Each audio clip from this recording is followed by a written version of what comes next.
الحمد لله وحده والصلاة والسلام على من لا نبي بعده أما بعد بسم الله الرحمن الرحيم رب يسر ولا تعسر وتمم بالخير وبك نستعين يا فتاح يا فتاح يا فتاح عالمیہ سال اول کے نصاب میں جامع ترمذی کا دوسرا حصہ ترمذی ثانی مکمل شامل ہے ما سوائے کتاب العلل کے، تو انشاءاللہ ترمذی جلد ثانی کا باقاعدہ روزانہ کی بنیاد پر درس ہوا کرے گا، اور اس کی ابتدا ابواب الاطعمہ سے ہوگی۔ لیکن کتاب کو شروع کرنے سے پہلے ہم کوئی لمبی چوڑی بات نہیں کریں گے، صرف دو چیزیں بیان کریں گے۔ امام ترمذی رحمہ اللہ کے حالات اور جامع ترمذی اور اس کی خصوصیات کے بارے میں ہم چند باتیں عرض کریں گے، اس کے بعد کتاب کا آغاز کریں گے، کیونکہ اگلے سال آپ کا مکمل دور حدیث کا سال ہے، اور اللہ تعالی ہم سب کو، طالبات کو، معلمات، معلمین کو، اور سب کو، تمام مسلمانوں کو اللہ تعالیٰ اگلا سال خیریت کے ساتھ، صحت اور تندرستی کے ساتھ، فتنوں سے اور وباؤں سے محفوظ کر کے نصیب فرمائے۔ تو انشاءاللہ اگلے سال آپ کا چونکہ مکمل دور حدیث کا سال ہے، تو اس لیے حدیث کے حوالے سے جو ابتدائی مباحث ہیں ان ساری باتوں کا ہم وہاں پر جا کر ان کو بیان کریں گے، اور یہاں پر صرف امام ترمذی رحمہ اللہ کے حالات کو ہم بیان کریں گے، جامع ترمذی اور اس کی خصوصیات پر کچھ باتیں عرض کریں گے۔ تو سب سے پہلی جو بات ہے، پہلی بحث امام ترمذی رحمہ اللہ کے حالات زندگی ہیں۔ امام ترمذی رحمہ اللہ کا پورا نام محمد ابن عیسیٰ ابن ثورہ ابن موسیٰ الترمذی ہے۔ ترمذی اول کے شروع میں اگر آپ دیکھیں وہاں امام ترمذی رحمہ اللہ کا پورا نام اسی طرح لکھا ہوا ہے، محمد ابن عیسیٰ ابن ثورہ ابن موسیٰ الترمذی رحمہ اللہ، اور امام ترمذی رحمہ اللہ کی جو کنیت ہے وہ ابو عیسیٰ ہے۔ نسبی نام امام ترمذی رحمہ اللہ کے دو ہیں، قصبے کی طرف نسبت کرتے ہوئے آپ کو بوغی کہا جاتا ہے۔ بوغ یہ شہر ترمذ کا ایک قصبہ ہے جو امام ترمذی رحمہ اللہ کی جائے پیدائش ہے، تو قصبے کی طرف نسبت کرتے ہوئے آپ کا نسبی نام بوغی ہے، اور شہر کی طرف نسبت کرتے ہوئے آپ کا جو نسبی نام ہے وہ ترمذی ہے، کہ ترمذ جو ہے وہ آپ کا شہر ہے، خراسان کا قدیم شہر ہے، دریائے جیحون کے ساحل پر اس کو ترمذ کہا جاتا ہے۔ بہرحال علماء لغت کے مطابق اس میں ترمذ بھی پڑھ سکتے ہیں، ترمذ بھی پڑھ سکتے ہیں، ترمز بھی پڑھ سکتے ہیں، لیکن ترمذ زیادہ مشہور ہے، اور اسی وجہ سے امام ابو عیسیٰ محمد ابن عیسیٰ ابن ثورہ ابن موسیٰ رحمہ اللہ کو امام ترمذی کہا جاتا ہے۔ امام ترمذی رحمہ اللہ کی ولادت 209 ہجری میں بوغ نامی قصبے میں ہوئی ہے، جو ترمذ کے مضافات میں واقع ہے، اور میں نے عرض کر دیا کہ ترمذ یہ خراسان کا ایک قدیم شہر ہے جو دریائے جیحون کے ساحل پر آباد ہے۔ اس شہر میں بڑے بڑے علماء اور محدثین پیدا ہوئے، اس وجہ سے یہ جو ترمذ کا شہر ہے اس کو مدینۃ الرجال کہا جاتا ہے، یعنی یہاں علم کے بڑے بڑے رجال کار پیدا ہوئے، اس لیے اس کو مدینۃ الرجال کہا جاتا ہے۔ امام ترمذی رحمہ اللہ کی وفات 279 ہجری میں ہوئی۔ امام ترمذی رحمہ اللہ نے پہلے اپنے وطن میں رہ کر علم حاصل کیا، پھر حصول علم کے لیے حجاز مقدس، مصر، شام، کوفہ، بصرہ، بغداد اور اسی طرح خراسان کے دوسرے بڑے شہروں کے سفر کیے، اور اپنے وقت کے بڑے بڑے جبال علم سے فیض حاصل کیا۔ امام ترمذی رحمہ اللہ کے اساتذہ میں سے جو بڑے نامور گرامی قدر حضرات ہیں ان میں سے امام بخاری رحمہ اللہ ہیں، امام مسلم رحمہ اللہ ہیں، امام ابو داود سجستانی احمد ابن منیع، محمد ابن بشار جیسے جلیل القدر محدثین رحمہم اللہ و رحمہ کہ امام ترمذی رحمہ اللہ نے ان بڑے عظیم محدثین سے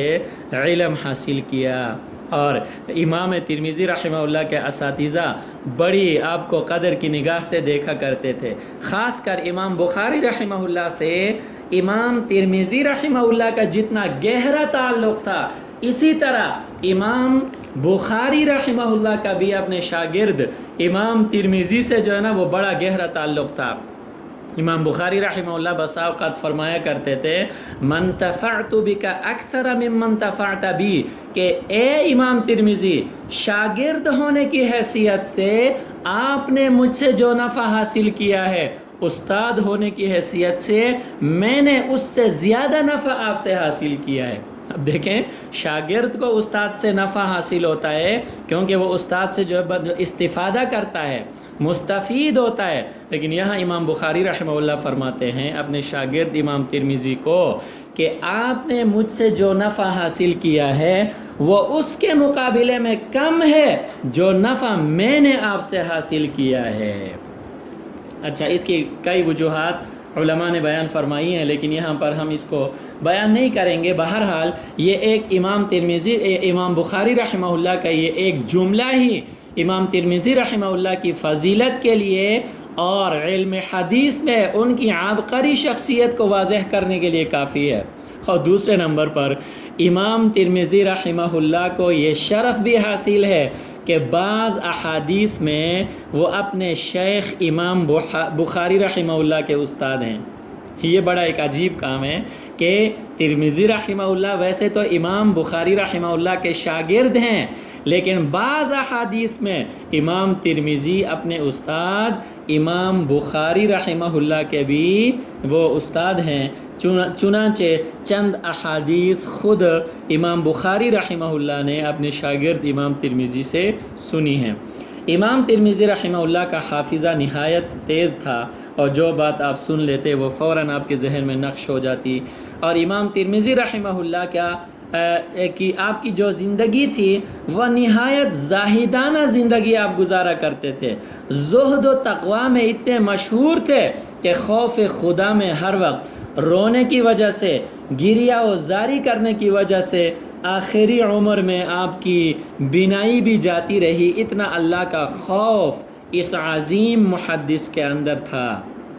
اچھا، امام ترمذی رحمہ اللہ کی کنیت میں نے شروع میں بیان کی تھی کہ ابو عیسیٰ ہے، اور ترمذی شریف میں امام ترمذی رحمہ اللہ کی یہی کنیت استعمال ہوئی ہے۔ باقی اس میں بھی بحث ہے کہ ابو عیسیٰ کنیت رکھنا درست ہے یا نہیں ہے، کیونکہ حضرت عیسیٰ علیہ السلام اللہ کے جلیل القدر پیغمبر ہیں اور ان کا تو کوئی باپ نہیں ہے، تو ابو عیسیٰ کہنے سے گویا کہ ان کے لیے جو ہے نا ایک باپ کا اس بات ہونے کا خطرہ ہوتا ہے۔ اسی طرح بعض احادیث میں ابو عیسیٰ کنیت رکھنے کی ممانعات بھی وارد ہوئی ہے، لیکن وہ بحث ہم یہاں پر نہیں کریں گے۔ اگر کسی کو اس بحث کی ضرورت ہے تو اس میں جو ترمذی کی شروحات وغیرہ ہیں اس میں پھر دیکھ لیا جائے کہ اس میں یہ ساری ابحاث شامل ہیں۔ اب آتے ہیں جامع ترمذی اور اس کی خصوصیات کی طرف۔ جامع ترمذی حدیث کی ان کتب میں سے ہے جن کو پوری امت نے قبول کیا ہے۔ امام ترمذی رحمہ اللہ نے جامع ترمذی کی تالیف کے بعد اسے خراسان،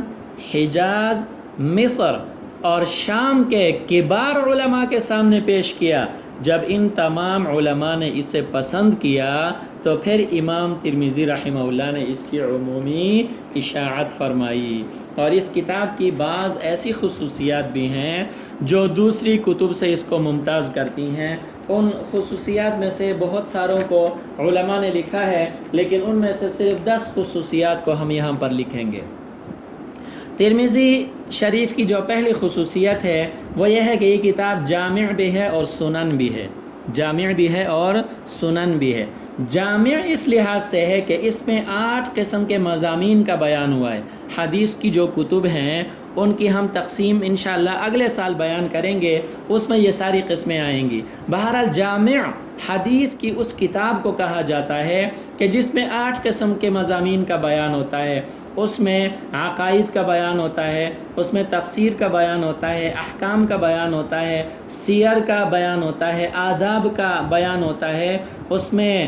فتن، اشراط اور مناقب کا بیان ہوتا ہے، اس کو جامع کہا جاتا ہے۔ تو یہ جامع، یہ ترمذی جو ہے جامع ہے، کیونکہ اس میں ان مضامین ہیں، یہ 8 قسم کے جو مضامین ہیں ان کا بیان ہوا ہے۔ اور یہ سنن بھی ہے۔ سنن اس وجہ سے ہے کہ یہ فقہی ترتیب پر مرتب ہے، اور جو کتاب فقہی ترتیب پر مرتب ہو اس کو سنن کہا جاتا ہے۔ اس کی دوسری خصوصیات یہی ہے کہ اس کتاب میں احادیث کا تکرار نہیں ہے۔ بخاری شریف اگلے سال آپ پڑھیں گی، اس میں احادیث کا بہت زیادہ تکرار ہے۔